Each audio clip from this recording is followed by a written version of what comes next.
This fire has really blown up in just the past hour or two. I got a text from my contact who lives on the other side of that ridge and said the fire really exploded in Bullion Canyon. That's the canyon of concern that firefighters are focusing on. He's not close to leaving yet, and no mandatory evacuations, thank goodness. But the folks who live here have to be ready in case this fire intensifies more. Fanned by the flames, of course, fanned by the winds, I should say, 30-mile-per-hour gusts. And look at this smoke. Wes, can I have you pan up and show you this amazing column of smoke? My goodness. And look at the sun. There's so much particulate matter in that smoke. Think of all the trees that have burned. That's what you're seeing there. It filters the sun and makes it look orange. It is very, very eerie. Now, earlier today, I spoke to a man who runs sort of a rest stop where a lot of people drive their four-wheelers.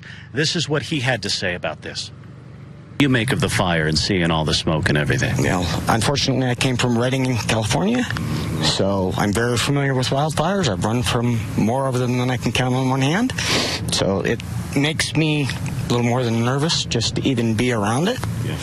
But hopefully, they brought out the crews from Idaho, California, and surrounding area, and they're going to get control of it. Yeah. Okay, so he's been through a fire before, and when they fight a fire like this, they bring out all the resources. Have a look at this. Wes is going to turn the camera around.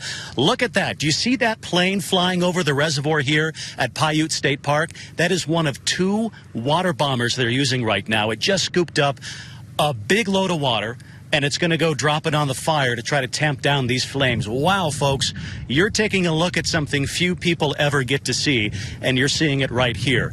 Right behind this water bomber is another one that just scooped up another load of water. It's heading back over to the fire, too. And as we have seen the fire activity increase with the winds this evening, we have seen the frequency of these water scoops increase. So they're working very, very hard right now to try to keep these flames from spreading. But, Sarah, I've got to tell you, we're at 0% containment, 11,290 acres. And with the winds blowing the way they are right now, my goodness, we are going to see some growth tonight. We'll have an official count on the new acreage in the morning. That we can tell you, Sarah. Okay, Brian, thank you. 0% contained, you mentioned. Now, I do want to mention this is your second day there. You were there yesterday as well. Any differences between the 2 days? What are you seeing that might look different from yesterday?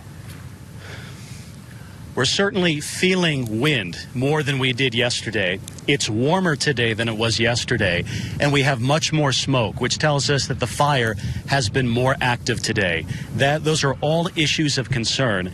At 7 o'clock in the town of Marysville, there will be a public meeting where neighbors can go and talk to each other, talk to the commanders of this fire incident, and understand what's happening. We're going to go there, monitor that for you, and pass along any pressing information. Again, no mandatory evacuations at this point, but people here should be ready to go just in case this fire grows more intense. Sarah? Brian, thank you for those